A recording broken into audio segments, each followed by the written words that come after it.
राधे राधे सभी लोगों को राधा अष्टमी की बहुत सारी शुभकामनाएं। राधा अष्टमी इस बार 11 सितंबर को मनाई जा रही है। तो राधा अष्टमी की जो पूजा होती है वो सुबह 4 बजे मंगल आरती से शुरू होती है। पर जो गृहस्थ जीवन में होते हैं या गृहस्थी में होते हैं उनको जो है राधा अष्टमी 12 बजे उनका पूजन करना चाहिए। जिस तरीके से कृष्ण जन्माष्टमी हम रात को पूजा करते हैं 12 बजे, उसी तरीके से राधा अष्टमी में जो राधा रानी का जो प्राकट्य समय है, जो जिस टाइम पे वो प्रकट हुई थी इस धरती पर, तो वो दोपहर के 12 बजे है। जिस तरीके से हमारे कान्हा जी का जो है रात के 12 बजे है। तो राधा अष्टमी की पूजा जो होती है, एक तरीके से आप सबको ही पता है कि राधा रानी जो है वो कान्हा जी के बिना पूजा को कभी भी स्वीकार नहीं करती हैं।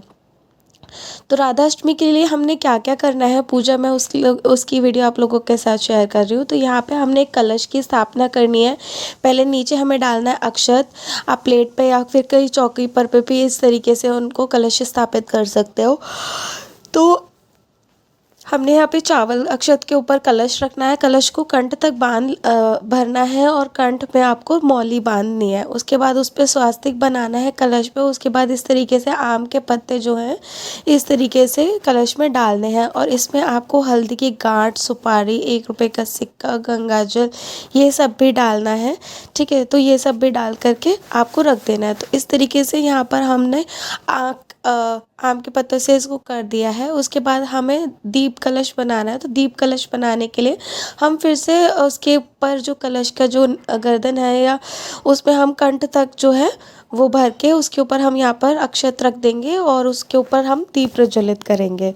तो इस तरीके से दीप कलश ये बन जाएगा। उसके बाद हमें चाहिए राधा रानी की तस्वीर। और राधा रानी की पूजन जब भी हो तो फ्रेंड्स आप लोगों को याद रखना है कि कृष्ण जी की भी तस्वीर उसमें ज़रूर हो। अगर आपके पास आप राधा रानी का बाल स्वरूप है, बाल स्वरूप की पूजा कर सकते हैं। किसी भी जो भी प्रकार की राधा रानी आपके पास हो उसकी आपको पूरा श्रृंगार करना है, पूरा उनको अच्छे से स्नान कराना है। जिस तरीके से हम अपने कान्हा जी को उनके बाल रूप का स्नान कराते हैं, अगर बाल रूप में आपके पास राधा रानी है तो उस तरीके से आपको उनका श्रृंगार कराना है।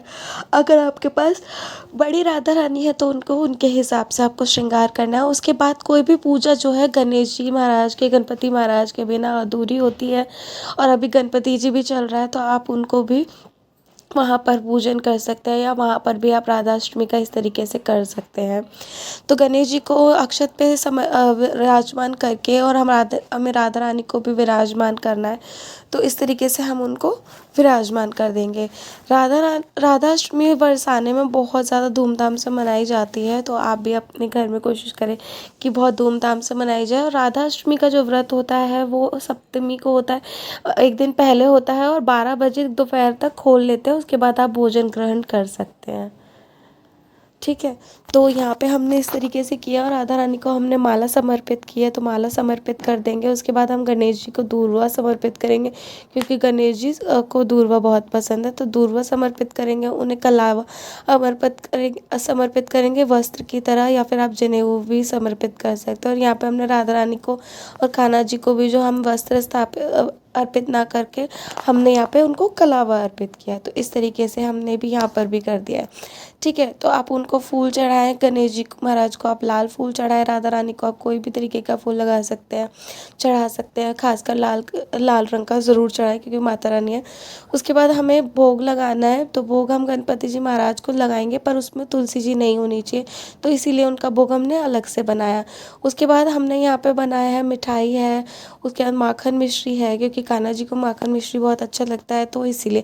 और राधा रानी को दही अरवी बहुत ज़्यादा पसंद है तो दही अरवी ज़रूर बनाएं क्योंकि इस दिन भी बहुत महत्व होता है दही अरवी बनाने का। तो आप दही अरवी ज़रूर बनाएं। उसके बाद राधा रानी को जो है श्रृंगार का सामान समर्पित करें। उनको जो भी आपने घर में मिठाई बनाई है उस मिठाई को समर्पित करें और आरती करें, राधा रानी का चालीसा करें, राधा नाम पढ़ें और राधा की जो कथा है उसको पढ़ें और सुने अच्छे से और उनकी पूजा आराधना अच्छे मन से सच्चे मन से करें। और दही अरवी ज़रूर बनाएं। उनको फल मेवे जो भी आपके पास घर में हो या बनाए हो, मिठाई उन सबको भी भोग लगाएं।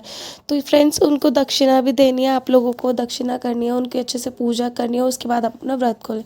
तो कैसी लगी वीडियो ज़रूर बताएं। तब तक के लिए राधे।